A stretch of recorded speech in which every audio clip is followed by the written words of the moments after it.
Berarti suaranya sama persis, tapi maghrib yang pertama berbeda maknanya dengan maghrib yang kedua. Yang pertama sholat. Saya sholat maghrib, fil maghrib. Maghrib yang kedua itu artinya nama negara Maroko. Ya, dan itu pelajaran di Balaghah juga. Lalu anda pernah nggak ketemu latihan begini? Rattib hadhil kalimati litakuna jumlatan mufidatan. Pernah nggak ketemu? Suruh mengurutkan. Pernah sih. Pernah. Ya, Ustaz. Pernah, Ustaz. Itu pelajaran Balaghah juga sebenarnya. Cuma kan antum pernah nggak antum dijelaskan mungkin sama guru antum, ini pelajaran Balaghah loh. Pernah nggak ketika ngerjakan latihan-latihan begitu? Jarang sih. Ustaz. Bahkan hampir mungkin banyak yang tidak menjelaskan mungkin. Ya, kalau itu sejatinya adalah bagian dari ilmu al-balaghah untuk ke depannya. Ya.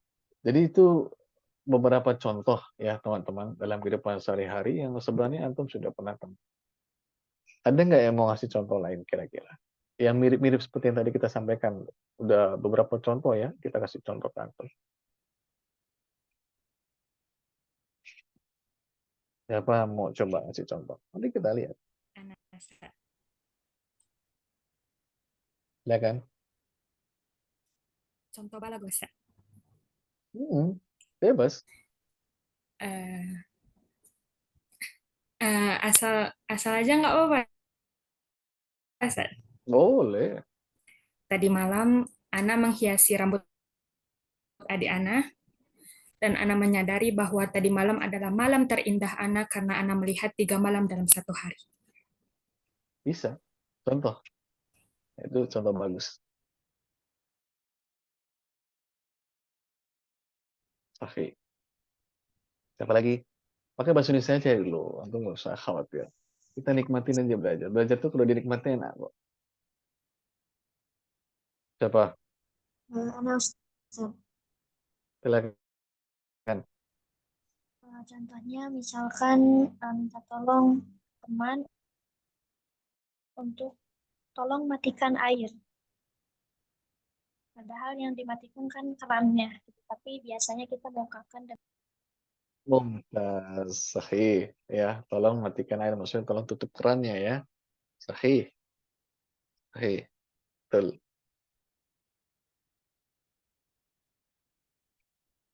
Sekarang saya tanya ke antum. Tadi itu antum mengatakan, saya domisili di Kalimantan tadi, ada Kalimantan. Ya enggak? Pertanyaannya sekarang ke antum semua. Apakah antum tinggal di semua Kalimantan atau memang di sebagian kecilnya Kalimantan aja? Sebagian kecil. Ya, sebagian kecil. Tinggal di Indonesia. Apakah kita tinggal di semua Indonesia? Kan enggak.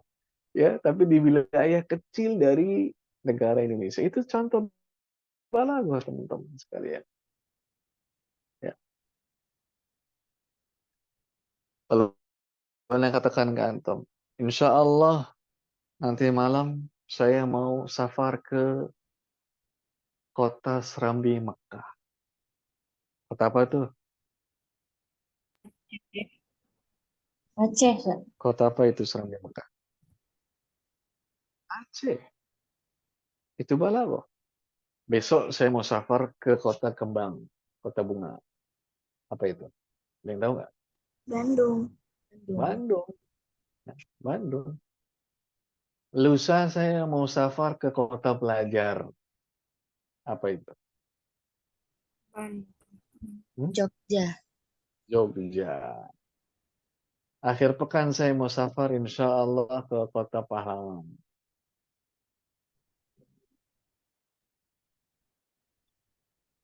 Mana? Surabaya. Surabaya. Surabaya. Ya, seperti itu.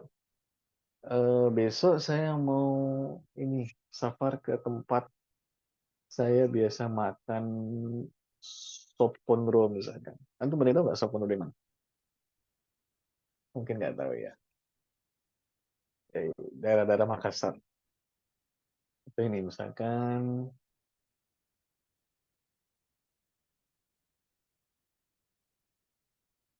Ini kadang-kadang kita bisa mengungkapkan suatu tempat tuh dengan ciri khas masing-masing daerah itu. Dan itu adalah bagian dari balaghah itu sendiri. Ya. Baik, siapa lagi yang mau ngasih contoh? Pertemuan perdana kita buat aja diskusi begini, pembukaan. Kan Ustaz bebas kan Ustaz? Bebas, bebas, bebas. Kalau kata anak-anak sekarang, kalau kata antum, senyamannya antum aja. Ya, silakan. Kayak Ustaz, misalnya ada teman tuh lagi minum berdiri, terus sana nanya, nanti lagi ngapain? Gitu. Ya, sahih atau ya betul. Artinya secara nggak langsung apa? Supaya dia duduk. Tuh. Sekarang gini teman-teman, mungkin kayaknya banyak sih di sebagian Gen Z ya. Karena antum anak Gen Z, jadi kita kasih contoh yang mungkin sekiranya gampang lah, atau yang sesuai dengan fase antum. Antum punya teman tuh lagi dirundung masalah, dihimpit dengan problem, pokoknya terenggut lah, betul-betul galau, gundah gulana. Lalu dia main ke tempat antum, dia curahkan semuanya, kegalauan dia betul-betul inilah ya, apa katanya itu, kesehatan mentalnya itu lagi diuji gitu. Sampaikan ke antum. Tapi ketika teman antum yang tadi dilanda masalah itu menyampaikan dengan ketulusan apa adanya, berapi-api bahkan dengan linangan air mata karena betul-betul berat sekali, respon antum cuma, oh gitu, heeh, iya, sambil sambil scroll HP gitu. Itu kira-kira teman antum itu gimana sikapnya? Dia tambah sedih apa hilang sedihnya itu melihat respon antum begitu? Tambah sedih. Tambah sedih. Tambah sedih itu. Wah, antum bahkan di ulti itu. Saya sudah jatuh tertimpa tangga, saya sudah sakit, teman bestie saya malah nyakitin saya lagi. Ya, itu contoh penerapan balaghah yang nggak tepat. Harusnya apa? Orang kalau lagi dia seperti itu, apa yang antum lakukan teman-teman? Kalau ada teman antum yang lagi seperti itu, respon apa yang antum berikan kepada dia? Validasi perasaannya terus Ya, dengarkan, ya kan? dengarkan. Dengarkan, terus dikasih motivasi, udah nggak apa-apa. Lalu apa? Antum tatap dia, teman-teman. Itu adab yang sekarang mulai hilang. Kalau ada lawan bicara, ya di antara ciri orang yang punya adab itu apa? Ketika diajak bicara sama orang, dia perhatikan matanya, dilihat. Jadi bukan dipalingkan, kayak dicuekin nggak, dilihat. Ketika teman antum cerita, coba antum pandangi, dilihat. Udah sabar ya, sabar ya, insya Allah nanti akan baik, gini-gini. Udah gini, antum tenangkan dia. Nggak bisa antum meringkas bang. Oh gitu, iya. Nggak boleh, di situ bukan tempat antum meringkas ucapan atau respon. Justru itu tempat ketika antum harus banyak memberikan respon. Kasih apa kata anak-anak sekarang itu afirmasi positif gitu. Ya, supaya tenang dia, relax kan gitu. Seperti itu. Ya, gitu. Itu contoh balaghah. Contoh lain ini sering Anda sampaikan. Ketika lagi ada takziah. Takziah itu momen suka apa momen duka? Momen duka. Momen duka. Ya, tahu-tahu antum datang ini ke takziah salah satu orang itu. Nah, ketika takziah itu antum betul-betul menampakkan rasa kegembiraan yang begitu luar biasa. Antum tampilkan itu semua. Jadi kayak antum orang paling bahagia gitu.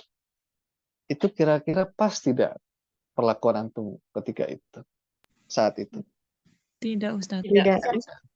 Kira-kira yang lagi diziarahin itu respect atau tambah sedih itu? Tambah sedih. Tambah sedih. Tambah sedih. nggak pas, ya. Nah, itulah balaghah. Antum apa melihat sikon. Contoh terakhir, ya. Ini kayaknya antum semua pada gembira bisa kalau contoh begini. Antum diundang ke pernikahan teman antum yang menikah. Ya, semoga antum yang belum menikah diberikan kemudahan untuk bisa menikah dengan orang yang tepat, yang betul-betul menyayangi dan mencintai antum semua karena Allah. Nah, Amin. kembali ke contoh tadi ya. Antum diundang menikah. Diundang menikah. Apa diundang acara pernikahan. Datang nih. Nah, antum ketemulah teman antum yang menikah. Ya, entah yang laki-laki ketemu mempelai laki-laki, yang perempuan ketemu mempelai perempuan. Nah, pas antum lagi salam cipika-cipiki ya, itu Toto antum bilang begini, at-talaqu marratan gitu. Itu kira-kira pas nggak antum ucapan ketika saat itu? Tidak. Tidak. Pas Ustaz. satu. Enggak lah, ya. Baru mulai, ya, baru nikah. Masa langsung at-talaqu marratan? Nggak pas. Atau ketika antum diminta ada yang laki-laki membacakan ayat suci Al-Quran di acara pernikahan. Kan nggak mungkin dong antum pas lagi ngaji kita dengarkan lantunan ayat suci Al-Quran di acara pernikahan Ananda Fulan dengan Ananda Fulan. Kalau antum ngaji, at-talaqu marratan. Gimana itu kondisi itu? Langsung gemuruh. Tapi apa yang biasanya kalau ngaji di pernikahan apa ayatnya teman-teman? Siapa Al yang tahu? Quran Pasti surah yang Al. depan. Iya, yang depannya wa min ayatihi ya nggak? Iya. Iya, pasti begitu. Nah, ketika kita bisa tahu sikon yang pas, lalu kita milah dan memilih ungkapan yang pas, itulah hakikat sejati dari al-balagh. Itu teman-teman. Jadi ilmu balaghah itu secara nggak langsung apa? Ilmu untuk memahami orang lain. Pas nggak ya saya mengatakan begini sama orang itu? Menyinggung nggak? Jadi jangan sampai ungkapan Allah masuk gitu aja baper. Itu sebagai apa? Sebagai eh, tanda untuk kita bisa dengan begitu mudahnya tidak mengontrol ucapan kita alias apa menyakiti orang lain. Dikit-dikit antum pakai alasan gitu aja baper sih, jangan baper lah.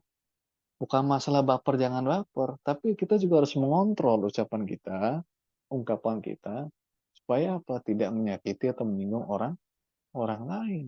Itulah balaghah.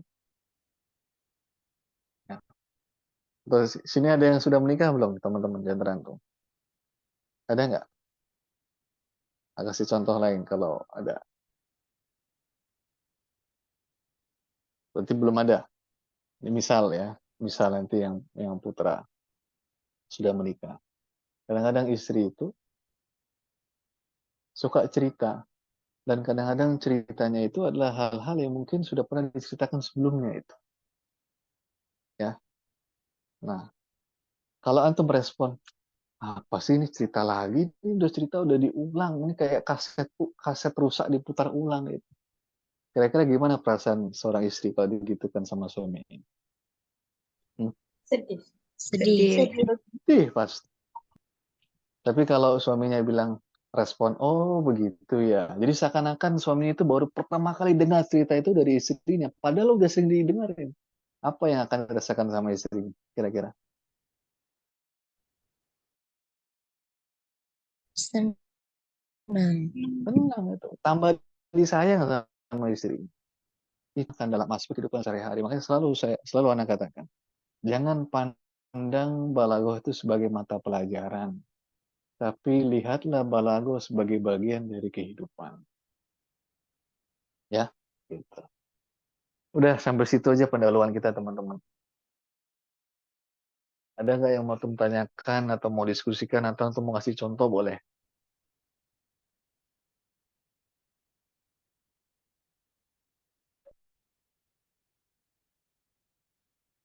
Ada nggak? Si contoh boleh.